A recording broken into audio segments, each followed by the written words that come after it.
আসসালামু আলাইকুম। নতুন একটি ভিডিওতে আপনাদের সবাইকে শুভেচ্ছা এবং অভিনন্দন। তো এই যে সামনে গ্ল্যামার মোটরসাইকেলটা দেখতে পাচ্ছেন, এই গ্ল্যামার মোটরসাইকেলটার যে মালিক যিনি দাঁড়ানো আছেন, পাঠাও চালায়, রাইড শেয়ারিং করে। তো বর্তমানে খুব অবস্থা খুবই খারাপ পাঠাও রাইড শেয়ারিং এর। তো জানেন তো, সে আসলে বাইকটা নিয়ে আসছে গ্যারেজে, বেয়ারিং ভাঙা ছিল, সে নিজে লাগাবে বেয়ারিং, সে নিয়ে আসছে নিজে লাগানোর জন্য। তো এই নিজে লাগাতে গিয়ে না বুঝে না জেনে শুনে কোনো কাজ করলে যে কি ক্ষতি হতে পারে মারাত্মক, সেটাই আপনাদের সাথে আজকে শেয়ার করব, দেখাবো। তো উনি নিজে যখন কাজ করতেছিলেন, মজার ছলে মজা করতে গিয়ে আমরা রেকর্ডিংটা চালু করি। তখন আসলে সেই যে একটা মর্মান্তিক একটা ঘটনা ঘটেছিল, যে বাইকটাতে যেটা দুঃখজনক একটা ঘটনা, অ্যাক্সিডেন্ট হয়েছে, সেটা আপনাদেরকে দেখাবো, ক্যামেরায় ধরা পড়েছে। আর এই জন্য ভিডিওটা শুট করা হচ্ছে যে আপনারা কখনো নিজেদের বাইকের কাজ নিজেরা কখনো এভাবে করতে যাবেন না, না জেনে না বুঝে শুনে। তিনি নিজে করতে গিয়ে যেটা হয়েছে, এখন হচ্ছে যে এই সময়টা আমাদের এখন এখানে লাগতেছে কাজ করতে, চাকা বসাতে পারতেছে না, সাইড ডাবল স্ট্যান্ড ভাঙা আছে। হ্যাঁ, তো এই সব সমস্যাগুলো নিজে সে করতে চেয়েছিল, টাকা শুধুমাত্র অল্প কিছু টাকা বাঁচানোর জন্য। কারণ যেহেতু পাঠাওয়ের বর্তমানে ইনকামের অবস্থা খুবই খারাপ, এটা দুঃখজনক। সে নিজে করতে চেয়েছিল, আমরাও তাকে সেই সময়টা দিয়েছিলাম নিজে করার জন্য, বাট সেটা কিন্তু সে করতে পারেনি। করতে গিয়েই কিন্তু ক্ষতি হয়েছে। এখন হচ্ছে যে অনেকটা সময় নিয়ে আমরা এটাকে করে দিতেছি, যতটুকু চেষ্টা করা যায় টাকা পয়সা ছাড়াই করে দিতেছি। কারণ হচ্ছে যে আহ, যেহেতু রাইড শেয়ারিং করে, আর এখন বর্তমানে এটা দিয়েই তাকে চলতে হয়। সে সবকিছু আমাদের সাথে শেয়ার করেছে, আমরাও ঠিক ওইভাবে তার সাথে ওইভাবেই তার বাইকের কাজটা কিন্তু এখন করে দিয়েছি। তো যাই হোক, অনেক কথা বললাম। তো এখন বলার উদ্দেশ্য হচ্ছে যে নিজেদের বাইকের কাজ কখনো নিজেরা করার চেষ্টা করবেন না, না জেনে বুঝে করবেন না, তাতে ক্ষতি হতে পারে। তো চলুন এখানে কি হয়েছিল বিষয়টা, সব বিষয়টা আপনাদের সাথে শেয়ার করে। যারা চ্যানেল নতুন অবশ্যই চ্যানেলটিকে সাবস্ক্রাইব করবেন, যারা অলরেডি সাবস্ক্রাইব করেছেন তাদেরকে অসংখ্য ধন্যবাদ। চলুন ভিডিওটা শুরু করা যাক। গ্ল্যামার মোটরসাইকেলটা এটি কিন্তু তার নিজের। দেখুন, সে কিন্তু নিজেই এইটার যে চাকা খুলে ব্রেক ঘষে এবং সেইটাকে লাগানোর চেষ্টা করতেছে, কিন্তু এখানে সে বারবার ব্যর্থ হয়ে যাচ্ছে। সে কিন্তু একবারেই করে ফেলতে পারতো।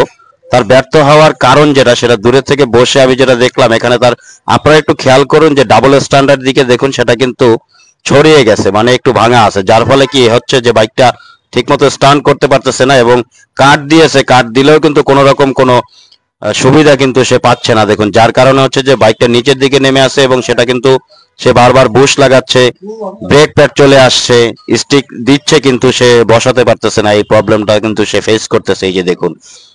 তো যাই হোক, এই যে দেখুন সে কিভাবে, তারপরেও সে চেষ্টা করতেছে নিজেরটা নিজে করার। তো দেখি সে কতক্ষণ সময় নেয়, সে কতক্ষণ ধরে সে এটাকে বসাতে পারে, কতটুকু সময় নিয়ে সে করতে পারে, সেটা আমরা একটু দেখবো, আপনাদেরকেও দেখাবো। সাথে থাকবেন, চ্যানেলটাকে সাবস্ক্রাইব করবেন, যারা চ্যানেল নতুন অবশ্যই চ্যানেলটাকে সাবস্ক্রাইব করবেন, যারা অলরেডি সাবস্ক্রাইব করেছেন তাদেরকে অসংখ্য ধন্যবাদ। তো দেখা যাক সে কি করতেছে। দেখুন, এখানে সে যে চাকার বুশ সেটা টোকা দিয়ে ঢোকাচ্ছে, যেটা সঠিক কিন্তু নিয়ম না, তারপরে সে চেষ্টা করতেছে এভাবে ঢোকানোর। যাই হোক, সে হয়তো অনেক কিছুই জানে না, বুঝতে পারে না, নিজে চেষ্টা করতেছে। একটু চেষ্টা করতে দেই, তারপরে আমরা তাকে দেখিয়ে দিব কিভাবে এটাকে সেট করতে হবে। দেখতে থাকুন, সাথে থাকুন, সম্পূর্ণ ভিডিওটি দেখুন।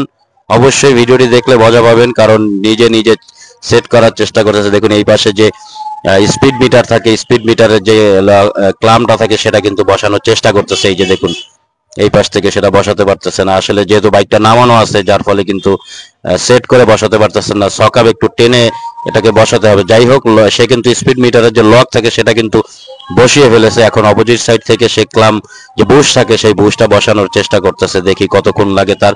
এবং হাইড্রোলিক যে ডিস্ক থাকে, ডিস্ক কিন্তু ব্রেক প্যাড ডিস্ক ক্যালিবারের ভিতরে সে কিন্তু অলরেডি ঢুকিয়ে ফেলেছে, সেটা একটু চার আছে। এখন কিন্তু সে প্রায় বসিয়ে ফেলেছে, দেখি আরেকটু সময় হয়তো লাগবে তার এটা বসাতে, কমপ্লিট করতে। দেখা যাক সে কি করে। দেখুন, ডাবল স্ট্যান্ড কিন্তু ভাঙা, যার ফলে হচ্ছে যে বাইকটা কিন্তু স্ট্যান্ডে যতটুকু জায়গা দরকার ততটুকু জায়গা কিন্তু নেই। তারপরে কিন্তু সে চেষ্টা করতেছে, বিষয়টা কিন্তু সে বুঝতে পারছে না, কারণ এই বিষয়ে সে কিন্তু দক্ষ না। তো এখন সে নিজে খুলেই কিন্তু বিপদে পড়েছে, দেখতেই পারতেছেন। এখন কিন্তু এইভাবে রেখে সে কাজ করতে করতে গরমে সে হাঁপিয়ে গিয়েছে, যে শীতের কাপড় ছিল সেগুলো কিন্তু সে এখন খুলে ফেলতেছে একটু পরে। এই যে দেখুন, সামনের যে জ্যাকেট ছিল সেগুলো কিন্তু সে খুলে ফেলতেছে গরমে, মানে অনেকক্ষণ ধরে ট্রাই করতে করতে সে হাঁপিয়ে গিয়েছে। দেখা যাক কতক্ষণ লাগে, কয় ঘন্টা লাগে তার শেষ করে আজকে সে ছাড়বে, সেই প্রতিজ্ঞা সে নিয়েছে। কাজ শেষ না করে সে উঠবে না। তো দেখা যাক তার কতক্ষণ লাগে, আমরাও আছি তার সাথে, দেখি কতক্ষণে সে শেষ করতে পারে। তো আমি এখন কাছে থেকে আপনাদেরকে দেখাই। দেখুন, এখানে একটু খেয়াল করুন, ডাবল স্ট্যান্ড যেহেতু ভাঙা, এখানে কিন্তু কিছু করার নেই। দেখুন, বাইকটা সহকারে ভেঙে কিন্তু পড়ে গেল, এটা কিন্তু খুবই দুঃখজনক। আসলে তাকে বলেছিলাম যে আমরা করে দেই, সেটা কিন্তু খুবই দুঃখজনক ভাই।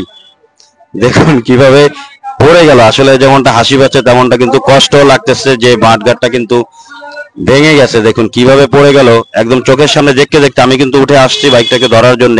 যাও একটু সামনে যাও, সামনে যাও, চাকাটা নাও, চাকাটা নাও, চাকাটা নাও। তো যেহেতু যেমনটা বলেছিলাম যে ডাবল স্ট্যান্ড ভাঙা, কিন্তু কিন্তু আগেই সতর্ক করেছিলাম, বাট আমি কিন্তু উঠে আসছি ক্যামেরা নিয়ে। পরে যতটুকু দেখতে পেরেছেন যে এটা দেখিয়ে দিব, বা দোকানের যে ছেলে সেই ছেলেটাও কিন্তু চলে আসছিল করে দিবে, কিন্তু ধরার আগেই কিন্তু আসলে স্ট্যান্ড নিয়ে পারাপারি করাতে পড়ে গিয়ে কিন্তু এই যে দেখুন শেষ পর্যন্ত কিন্তু ক্ষতি তারই হলো। দেখুন মাঠটা কিন্তু ভেঙে গেল, এবং বাইকের অন্যান্য কোনো কিছু ক্ষয়ক্ষতি হয়নি, সে নিজেও কিন্তু ব্যথা পায়নি, বাট মাঠগাটটা কিন্তু ভেঙে গেছে। দেখতেই পাচ্ছেন সে কিন্তু পাঠাও চালায়। আমি তাকে বলেছিলাম রেখে দেন, আমি করে দিবে, এসে করে দিব, বা দোকানের যে ছেলে পেলে আছে এরা করে দিবে। ছেলেটাও চলে গিয়েছিল, আমি উঠে আসছিলাম, কিন্তু ঠিক এই মুহূর্তে এই সময় ভিডিও করা অবস্থায়, ভিডিও চলন্ত অবস্থায় এই ধরনের একটা ঘটনা ঘটে গেল, যেটা সাক্ষী হিসেবে আপনাদেরকে রাখতে চাই। দেখুন এভাবে আপনারা কখনো না বুঝে না জেনে নিজেরা কখনো এইভাবে কাজ করার চেষ্টা করবেন না। সর্বশেষ কিন্তু ক্ষতি আপনাদেরই হবে, নিজেদের ক্ষতি হবে। কখনো নিজেদের ক্ষতি নিজেরা করবেন না। দেখুন এখন কিন্তু বড় একটা ক্ষতি হয়ে গেল, এই বাইকটার মাঠগাটটা কিন্তু ভেঙে গেল। এটাকে এখন জোড়া দিয়ে দিতে হবে, অবশ্যই এটা আমরাই করে দিব, কারণ যেহেতু আমাদের চোখের সামনে এই এক ধরনের কাজটা হলো, ভেঙে গেল, সেটা কিন্তু খুবই কষ্টদায়ক, হৃদয় বিদারক একটা ঘটনা কিন্তু ঘটে গেল নিজে নিজে করতে গিয়ে। এটাই হলো ভিডিও চলাকালীন অবস্থায় হয়ে গেছে, এটা একটা অ্যাক্সিডেন্ট, এটা কিন্তু ইচ্ছাকৃত বা সাজানো বা কোনো কিছু কিন্তু না। পরবর্তীতে এইটা দেখার উদ্দেশ্য হচ্ছে যে আপনারা সাবধান হয়ে যাবেন, নিজেরা কখনো না জেনে না বুঝে কোনো জিনিস আপনারা করতে যাবেন না, করার চেষ্টাও করবেন না, তাতে কিন্তু নিজেদেরই ক্ষতি হবে, নিজেদেরই লস হবে। তো আজকে এই পর্যন্তই, দেখা হবে পরবর্তী কোনো ভিডিওতে। সে পর্যন্ত ভালো থাকবেন, সুস্থ থাকবেন, আল্লাহ হাফেজ।